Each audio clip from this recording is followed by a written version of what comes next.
നവീന്റെ വീട്ടിലേക്ക് വരരുതെന്ന് ഞാൻ ആവർത്തിച്ച് പറഞ്ഞിട്ടുള്ളതല്ലേ? വന്നാലുള്ള അനുഭവം എന്താന്ന് ഇപ്പൊ ബോധ്യമായല്ലോ. ഉഗ്രവിഷമുള്ള നാഗത്തിനെ കണ്ടത് നീ തന്നെയല്ലേ? നാഗത്തിന്റെ വിഷം മാത്രമല്ല, ചില മനുഷ്യരുടെ ഉള്ളിലും വിഷമുണ്ട്. അവളെ കുറിച്ചാ ഞാൻ പറഞ്ഞ, കൃഷ്ണയെ കുറിച്ച്.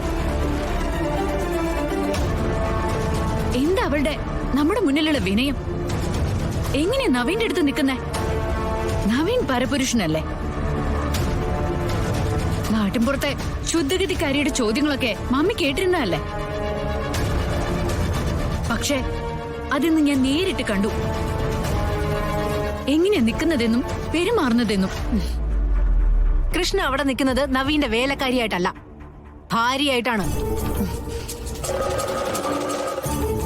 ഒരു ഫംഗ്ഷനില് ഭർത്താവിനോട് ഭാര്യ അടുത്ത് പെരുമാറിയില്ലെങ്കിൽ ചുറ്റിനുള്ളവര് സംശയിക്കില്ലേ? മാത്രമല്ല, കളരിക്കൽ തറവാട്ടിലെ കാര്യങ്ങൾ കൃത്യമായിട്ട് നമുക്കറിയില്ല. അവിടെ എത്ര പേരുണ്ട് സൂക്ഷിച്ചു നോക്കാനും കണ്ടുപിടിക്കാനും. ശരിയാ മാഡം, ആ നിർമ്മലയും ഉദയനെയും കീർത്തിയൊക്കെ വിശ്വസിപ്പിക്കണമെന്നുണ്ടെങ്കിൽ കുറച്ച് ബുദ്ധിമുട്ടാവും. അതുകൊണ്ട് കൃഷ്ണ വളരെ അഡ്ജസ്റ്റ് ചെയ്താ പെരുമാറുന്നത്. ഓ, അവളെ അങ്ങ് ന്യായീകരിക്കാൻ തുടങ്ങിയാല് രണ്ടു പേർക്കും നല്ല നാവാ.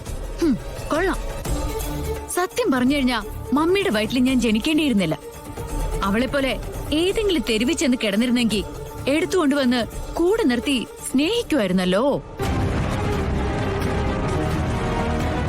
ഓ, മമ്മി വിഷമിക്കൊന്നും വേണ്ട. കളരിക്കല്ല് നാഗശാപം ഉണ്ട്. അത് വീണ്ടും വീണ്ടും എനിക്ക് വ്യക്തമായിട്ട് ബോധ്യപ്പെട്ടു. പൂജയും മറ്റും കഴിയുന്നത് വരെ എന്നെ കൊണ്ട് ആ കാര്യത്തില് ഒരു ശല്യം ഉണ്ടാവില്ല. ഓക്കേ?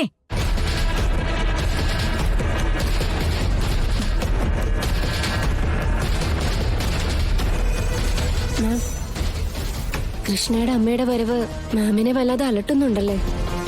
അവളുടെ വരവ് മാത്രമല്ല സിനി, അവള് വന്ന വരവ്, പെരുമാറ്റം, ഇതൊക്കെ ആശങ്കയുണ്ടാക്കുന്ന കാര്യങ്ങളാണ്. പണ്ട് എന്റെ മുമ്പിൽ പഞ്ചപുച്ഛമടക്കി നിൽക്കുമ്പോ അവളുടെ ശബ്ദം കേൾക്കണം എന്നുണ്ടെങ്കിൽ ഞാൻ കാതു കൂർപ്പിച്ച് നിൽക്കണമായിരുന്നു.